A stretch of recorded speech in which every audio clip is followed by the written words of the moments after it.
Baik, bismillahirrahmanirrahim. Assalamualaikum warahmatullahi wabarakatuh. Perkenalkan, saya Alimi Fajar Ramadan dengan NIM 11211010358. Di sini saya ingin memaparkan tentang komunikasi dan negosiasi bisnis yang diampu oleh ibu dosen kita, yaitu Ibu Sinta S. Herianti. Baik, apa sih itu negosiasi? Ya, menurut Hartman, negosiasi merupakan suatu proses komunikasi antara dua pihak yang masing-masing mempunyai tujuan dan sudut pandang mereka sendiri, yang berusaha mencapai kesepakatan yang memuaskan kedua belah pihak mengenai masalah yang sama. Lalu menurut Oliver, sebuah transaksi di mana sebuah belah pihak mempunyai hak atas hasil akhir, hal ini memerlukan persetujuan kedua belah pihak sehingga terjadi proses yang saling memberi dan juga menerima sesuatu untuk mencapai kesepakatan bersama-sama. Lalu yang terakhir menurut Rosenblatt, negosiasi bisnis yaitu suatu tindakan pertukaran informasi mengenai ide, gagasan, instruksi, dan sebagainya yang disampaikan secara personal maupun non-personal melalui simbol atau sinyal untuk mencapai tujuan dalam sebuah organisasi.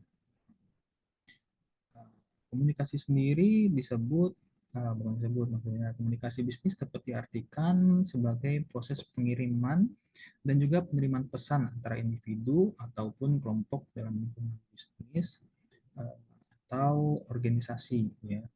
Komunikasi bisnis dengan memberikan persuasi ini pertama sangat dibutuhkan ketika Anda sedang melakukan negosiasi dengan rekan bisnis ataupun konsumen. Cara penyampaian tepat akan lebih mudah dipahami oleh orang lain sehingga negosiasi bisa lebih sukses dan mendapatkan kesepakatan bersama-sama. Negosiasi sendiri secara sederhana, negosiasi bisnis adalah keadaan di mana dua atau lebih pihak saling mempengaruhi atau bertransaksi untuk kepentingan pihaknya dalam menjalankan bisnis. Tujuan idealnya yaitu mencari win-win solution. Itu tujuan dari masing-masing pihak sebetulnya, agar semua pihak dapat diuntungkan dan tidak ada yang dirugikan dari uh, masing-masing pihak itu. Karena pastinya tidak ada pihak yang ingin dirugikan. Gitu. Dalam artian tujuan dari negosiasi secara umum yaitu untuk memperoleh kesepakatan yang telah disetujui bersama, mengurangi dan menguraikan perbedaan porsi, dan juga konflik yang terjadi antara dua pihak atau lebih. Tujuan ini harus jelas dan terukur juga sih, sehingga bisa membangun ruang untuk bernegosiasi. Tanpa tujuan yang terukur, sulit untuk memiliki pegangan dalam melakukan tawar-menawar atau saling uh, berkompromi dengan pihak lainnya. Dalam negosiasi itu ada beberapa tahapan ya. Yang pertama itu penetapan sasaran negosiasi, sasaran yang ideal dan sasaran dasar. Sasaran ideal yaitu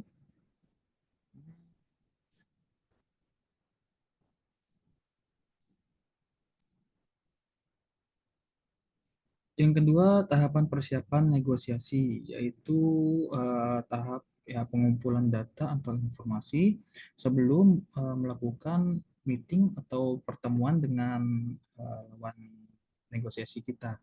Lalu yang ketiga yaitu tahap kontak pertama, yaitu pertemuan kedua belah pihak uh, untuk menggali masing-masing informasi dari lawan bicara. Lalu yang keempat ada tahap konfrontasi. Biasanya itu ada terdapat beberapa argumentasi atau pendapat masing-masing yang dapat uh, memecahkan suasana lah, ibaratnya kayak emosi gitu. Tetapi dalam tahapan ini seharusnya yang lebih baik dengan tetap berkepala dingin. Lalu yang kelima ada tahap konsilasi, yaitu tahap di mana proses tawar-menawar. Jadi kayak misalnya kita mau dapat keuntungan, dia juga mau dapat keuntungan. Jadi bagusnya baiknya bagaimana gitu untuk mendapatkan titik temu lah ibaratnya gitu. Nah, ini keenam tahap solusi. Solusi itu kayak misalnya lanjutan dari konsilasi, yaitu menemukan titik tengah yang tadi itu kesepakatan. Jadi kita sepakatnya inginnya bagaimana, lalu dia juga inginnya bagaimana. Jika tidak tercapai ya itu bisa dikatakan loss-loss solution gitu. Lalu yang terakhir yaitu ada tahap pasca negosiasi, yaitu menerapkan atau merealisasikan kesepakatan dengan memberi atau menerima sesuai uh, tahap solusi tadi. Jika solusinya sama-sama sepakat untuk mendapatkan keuntungan bersama-sama, maka negosiasi tersebut dapat dikatakan berhasil. Lalu ada yang ini negosiasi terjadi dalam kehidupan sehari-hari. Ya, contohnya itu seperti negosiasi di tempat kerja. Ya, saya pribadi biasanya sehari-hari saya melakukan negosiasi dengan beberapa supplier yang memiliki produk sama. Jadi misalnya saya ada 3 supplier yang menawarkan beras. Nah, saya menerapkan komunikasi dan negosiasi dengan meminta penawaran harga dulu ke supplier tersebut atau quotation yang disebutnya, yang dimana dari quotation tersebut menjadi bahan compare atau perbandingan harga untuk saya. Lalu demi mendapatkan harga dan kualitas terbaik, maka biasanya saya meminta penurunan harga atau peningkatan benefit yang apa yang kami dapatkan gitu jika saya memilih Anda gitu. Jika saya merasa keuntungan yang didapat cukup baik, maka negosiasi tersebut bisa dikatakan tercapai.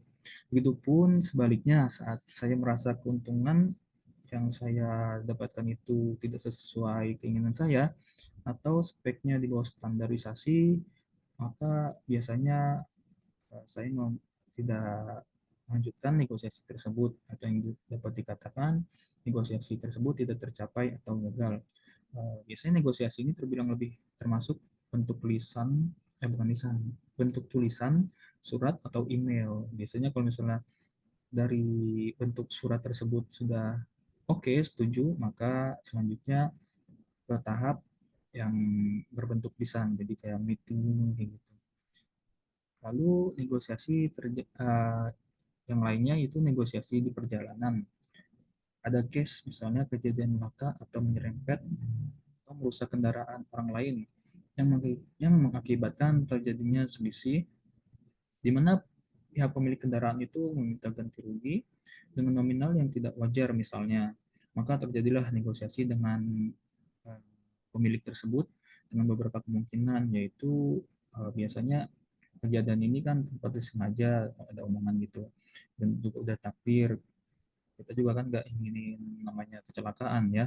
Jadi biasanya dari kejadian tersebut ada, kalau misalnya toleransi atau orangnya mengerti gitu, ya sama-sama rugi kan kita. Jadi mungkin itu uh, tahapan loss-loss solution bisa dikatakan.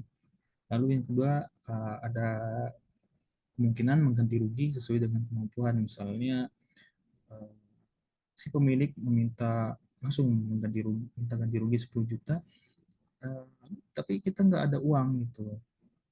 Kita bisa negosiasi dengan dia dengan bagaimana jika dicicil 10 kali atau misalnya 5 kali sesuai kemampuan kita gitu. Jika dia setuju, ya maka kita mengikuti ganti rugi tersebut. Lalu misalnya ada lagi negosiasi antar pria dan wanita yang akan menikah. Biasanya terjadi negosiasi saat ingin melakukan pernikahan, yaitu umumnya salah satunya wanita meminta besaran mahar kepada calon prianya. Namun saat pria merasa kurang menyanggupi, maka pria mengutarakan juga beberapa alasan apa ya kenapa dia tidak dapat memenuhi. Jika memang dia tidak dapat menyanggupi, maka biasanya terjadilah negosiasi bagaimana supaya mendapat win-win solution sama-sama sepakat. Adapun jika dari pihak perempuannya tidak sepakat dengan apa yang pria sanggupi, ya bisa dikatakan uh, tidak terjadi, tidak terjadi. Jadi lebih ke negosiasinya tersebut tidak tercapai gitu. Lalu negosiasi ini terbilang termasuk dalam berbentuk lisan sih umumnya, yaitu secara langsung. Nah, ini hasil biasanya dari beberapa negosiasi itu ada empat kemungkinan, yaitu Windows solution, yang dimana pihak satu itu diuntungkan dan pihak lain dirugikan.